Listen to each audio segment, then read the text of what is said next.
Albus Dumbledore es por muchos considerado el mago más poderoso de esta época. Algunos podrían sugerir a Voldemort o hasta Grindelwald, pero en mi opinión, Dumbledore tenía algo especial que los otros no. En verdad, era único. ¿O lo era? Mi pregunta del día de hoy es, ¿Dumbledore era tan especial como creemos que era? ¿Merece estar en un pedestal al punto en el que está? ¿O es posible que alguien más pudiera alcanzar o hasta superar su nivel de poder? Seguro alguien tiene el potencial para ser su rival, ¿cierto? Y si sí, ¿quién? Veamos.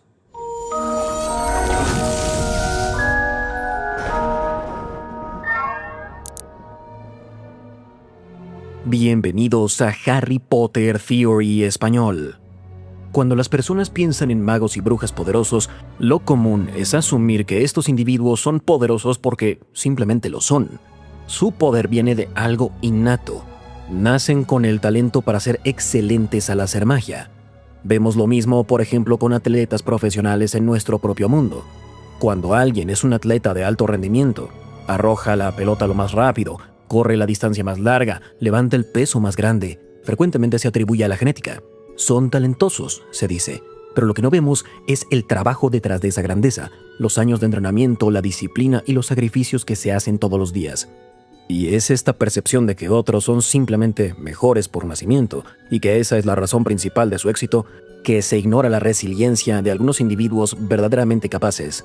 Sí, el talento puede abrir la puerta, pero al final del día es la consistencia, la concentración y la resiliencia lo que en verdad te hace grande. Hay hasta una frase que habla de esto. El trabajo duro le gana al talento cuando el talento no trabaja duro. Mi pregunta es, ¿la misma lógica aplica para la habilidad con la magia? ¿Los que trabajan duro llegan a la cima? ¿Dumbledore simplemente trabajaba mejor y más que la competencia? ¿O fue su habilidad innata lo que lo llevó a la cima de la jerarquía mágica? Y lo más importante, ¿puede un mago o bruja que nace sin algún talento extraordinario llegar a ser el más poderoso? En otro video, hablamos de 3 razones por las cuales creo que alguien como Dumbledore puede alcanzar semejante nivel de poder. Hoy quiero que recordemos esas razones y analizar si estas cualidades en verdad eran únicas de él o si son rasgo que otros pueden desarrollar. Lo primero que hay que considerar es la inteligencia. Si pensamos en Dumbledore como un personaje, no lo vemos solo como un prodigio de la magia. También es alguien sabio, un buen estratega y quizá, sobre todo, inteligente.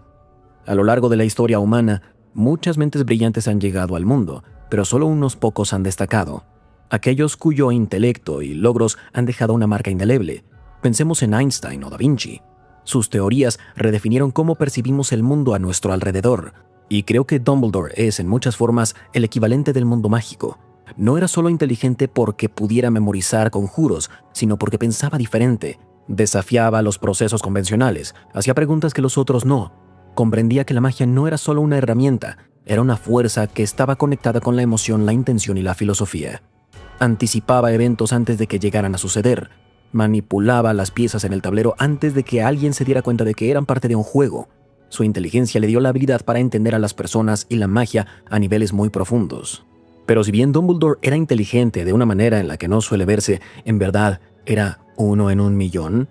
¿1 en 10,000 millones? Dumbledore era una figura impresionante. Pero de todas formas, creo que la respuesta es que sí. En algún momento puede aparecer alguien que lo iguale y hasta lo supere, en especial en este aspecto en particular del poder.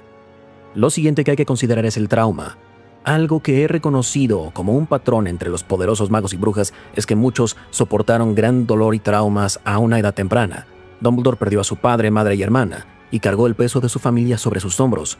Voldemort fue abandonado, quedó huérfano y creció en un lugar cruel durante la Gran Depresión. Pero en lugar de quebrarse, este sufrimiento los forjó. Su dolor se convirtió en un catalizador, los transformó de seres ordinarios en algo superior. De cierta forma, hasta vemos esto en la serie. Además de Voldemort, Harry también tuvo problemas durante su desarrollo, y vean lo que pudo lograr. El dolor y el sufrimiento no son algo único de estos poderosos magos. Cualquiera puede pasarla mal, especialmente en la infancia, cuando no tenemos control sobre nuestras circunstancias. Es decir que esta contribución al poder de Dumbledore, esta etapa temprana, no es exclusiva del personaje. Lo siguiente que hay que considerar es la genética, como hablamos al principio. Afortunadamente, Rowling ha hablado mucho de la naturaleza de la magia más allá de los libros, y una de las aclaraciones más importantes que nos ha dado es esta: la magia es un rasgo genético. Este punto juega más con la especulación que los otros, pero quiero hablar de la posibilidad de que poderosos magos como Dumbledore simplemente representen una forma avanzada de la evolución mágica. En este aspecto, es posible que la mente y cuerpo de Dumbledore fueran simplemente algo excepcional con una conexión especial. Podían conectarse con la magia a su alrededor de una manera más eficiente, y este rasgo fisiológicamente raro le daba una gran ventaja. En una escala del 1 al 100, yo diría que los demás empezaban en 0. Dumbledore quizá empezó en un 10 o hasta en el 20. Desde el principio, ya hacía magia de manera superior a lo que se esperaba, incluso antes de un entrenamiento formal. Y también se vio durante su época en Hogwarts. Griselda Marchbanks, del Tribunal de Exámenes Mágicos, dijo que su magia era algo que ella nunca había visto. También existe la posibilidad de que algunas cosas que se hacen con magia sean imposibles sin esta ventaja genética. Pero así como con la inteligencia, es difícil imaginar que Dumbledore sea el único con esa ventaja. Y si bien quizá tuvo ventajas genéticas que los otros magos y brujas no, también está la posibilidad de que alguien podría evolucionar más allá. Algo de lo último que quiero considerar es el tiempo. Dumbledore no se convirtió en quien era de la noche a la mañana. Su sabiduría y proeza vinieron de una vida de conocimiento acumulado, dolor, fracasos y perfeccionamiento. Estudió la magia antigua, aprendió de otros como Nicolas Flamel y Bathilda Bagshot. Cuestionaba todo, incluido a él mismo. Al final, superó los 100 años y en verdad aprovechó ese tiempo. No se durmió en sus laureles, aprovechó sus talentos año tras año. Y si bien otros pudieron haberse estancado, él continuó ascendiendo, evolucionando su perspectiva, y eso es algo importante. En el mundo mágico, la longevidad no se trata solo de vivir más, sino de tener más tiempo para estudiar, crecer, reflexionar y dominar el arte de la magia. Teóricamente, cualquier mago o bruja con una vida lo suficientemente larga podría en algún momento recortar la diferencia de poder. La edad de Dumbledore le daba una gran ventaja, sí, pero el tiempo, al menos en principio, es algo disponible para todos. En mi opinión, estos 4 pilares son lo que construye la habilidad con la magia: la inteligencia, la genética, la experiencia de vida y el tiempo. En cada una de estas áreas, Dumbledore tenía una posición única. Era la tormenta perfecta, una mente brillante, dones genéticos mágicos raros, fue forjado por la pérdida y se le dio el tiempo de evolucionar y refinar sus habilidades a lo largo de todo un siglo. Después de considerar todo esto, no es ninguna sorpresa que haya llegado a la cima, pero lo que es importante reconocer es que ninguno de estos pilares está fuera del alcance de los demás. La inteligencia se puede cultivar, el trauma se puede transformar en fuerza, el tiempo, si se usa con sabiduría, puede ser un aliado poderoso, y hasta la parte de la genética, si bien no es algo universal, sí aparece en los individuos que uno podría esperar menos. Dumbledore quizá haya sido un caso raro, pero no es uno imposible. No era alguien divino ni intocable. Era un mago que había aprovechado todas sus ventajas. La grandeza en el mundo mágico no es algo con lo que naces. Se trata de qué tan lejos estás dispuesto a llegar para alcanzar tu potencial. Con todo eso en mente, quiero explorar quién de la serie es el mejor para poder alcanzar los niveles de poder de Dumbledore. No he desarrollado esta idea por completo, así que vamos a construirla juntos en este video. Comencemos con el más obvio: Voldemort. Algunos podrían decir que Voldemort está a la altura de Dumbledore, pero en mi humilde opinión, Voldemort no llega a ese nivel como tal. El nombre de Voldemort podía contagiar el miedo en los corazones de todos los magos y brujas, pero, curiosamente, Voldemort le temía a Dumbledore. Debido a la arrogancia de Voldemort, el hecho de que reconociera que le tenía miedo a Dumbledore nos dice que incluso él sabía que Dumbledore era un mago superior a él. En cuanto a los pilares que ya mencionamos, Voldemort es lo más cercano que tenemos, al menos en la era moderna. En cuanto a la inteligencia, Voldemort era uno de los estudiantes más brillantes de Hogwarts en su época, y de toda la historia. No tenía solo talento académico, era alguien innovador, curioso y constantemente rompía los límites de la magia. Preguntaba cosas, experimentaba y no tenía miedo de explorar magia a la que otros temían. Creaba sus hechizos, descubrió conocimiento perdido y no solo entendía la magia, le dio formas nuevas para adaptarla a sus propósitos. Genéticamente también hay que destacarlo. Era descendiente directo de Salazar Slytherin, uno de los fundadores de Hogwarts. En cuanto a experiencia de vida, los primeros años de Voldemort sin duda fueron de los peores en toda la serie. Quedó huérfano al nacer, creció en el orfanato de Wool durante una de las épocas más duras de la historia del Reino Unido y en un entorno sin amor, sin estabilidad y sin cuidados. El sistema de orfanatos también era algo que estaba claramente subdesarrollado y saturado en la era de la posguerra. Había enfermedades, desnutrición y negligencias. Si las cosas no eran lo suficientemente malas, la Gran Depresión llegó cuando Tom tenía apenas 5 años.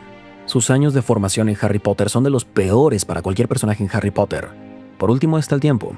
Era lo que Voldemort más buscaba. Más que el poder, más que el reconocimiento. Voldemort le temía a la muerte. No lo veía como el fin natural, sino como la máxima derrota, y en respuesta buscó conquistar el tiempo mismo, fragmentar su alma en horrocruxes en un intento desesperado por alcanzar la inmortalidad. Si bien logró extender su existencia, no extendió su crecimiento, a diferencia de Dumbledore, que usó su vida para reflexionar, evolucionar y comprender la magia y a la humanidad. Voldemort se mantuvo trunco emocionalmente y se quedó rígido en cuanto a sus ideas. Al intentar dominar el tiempo, no supo usarlo. Voldemort murió a los 71. No joven, pero definitivamente no como un anciano, especialmente para estándares mágicos. Al ver estos 4 elementos, queda claro que, de ciertas formas, Voldemort tenía el potencial para igualar o superar a Dumbledore, pero se quedó corto al final. No porque le faltaran los materiales, sino por la forma en la que decidió usarlos. Murió más joven de lo que debía debido a su arrogancia, y frenó su crecimiento gracias a su búsqueda de la inmortalidad, algo que se convirtió en una obsesión, que le costó crecimiento y sabiduría. También está Severus Snape. Quizá no pensemos en él como alguien obvio para ser rival en términos de poder para Dumbledore o Voldemort, pero yo diría que hay que considerarlo seriamente. Si bien nunca fue tan impresionante como otros magos como Dumbledore o Voldemort, la realidad es que Snape tenía una profunda comprensión de la magia, complejidad emocional y un gran talento que frecuentemente es ignorado. Empezando por la inteligencia, yo diría que es difícil encontrar a alguien que diga que Snape no era brillante. Era muy bueno académicamente, pero lo que lo hace destacar es su originalidad. Creó sus hechizos, mejoró pociones y hasta reescribió fragmentos de los libros de texto de pociones. Su mente no solo era ágil, era precisa, innovadora. Al igual que Dumbledore y Voldemort, no solo aprendió la magia, sino que la transformó. Genéticamente, Snape no tiene ninguna especie de línea sanguínea legendaria. Era un mago mestizo. Sin embargo, el poder mágico no suele tener algo que ver con la línea de sangre. No importa si eres mestizo, sangre pura o hijo de muggles. Esto es simplemente si hay otros magos y brujas poderosos en tu árbol genealógico. Y hasta donde sabemos, en su familia no hubo ningún rasgo que le diera una ventaja especial. Cuando se trata de experiencia de vida, la historia de Snape está llena de trauma. Superó todo tipo de abuso, aislamiento y el corazón roto a una edad muy temprana. También llegó a un hogar roto. Su única fuente de luz, Lily Evans, se le fue de las manos, y su pérdida fue la tragedia que definió su vida. Por último está el tiempo, la única categoría en la que puedo decir que Snape se quedó corto. Snape partió de este mundo a los 38 años. En mi opinión, esta es su más grande desventaja. Algunos quizá no estén de acuerdo, pero yo creo que si hubiera vivido más tiempo, si hubiera tenido la libertad para explorar la magia sin cargar con el peso de la guerra, pudo haberse convertido en uno de los magos más poderosos de la era moderna. En muchas maneras, Snape representa una grandeza que quedó pendiente. Tenía el intelecto, la disciplina, el dolor y el talento, pero le faltó tiempo. Y quizá un mentor que en verdad creyera en él antes de que fuera demasiado tarde. También es posible que genéticamente Snape no estuviera al mismo nivel que alguien como Dumbledore. Y es posible que la parte genética sea su talón de Aquiles. Pero, como no sabemos cómo se hubiera desarrollado el resto de su vida, no sabemos qué hubiera pasado. Pero ¿ustedes qué opinan? ¿Qué personajes, según ustedes, tienen el potencial de igualar a Albus Dumbledore? Díganme en los comentarios. Y si les gusta el contenido, no olviden dejar un like y suscribirse al canal. Hasta la próxima. Recuerden, la magia florece solo en almas únicas.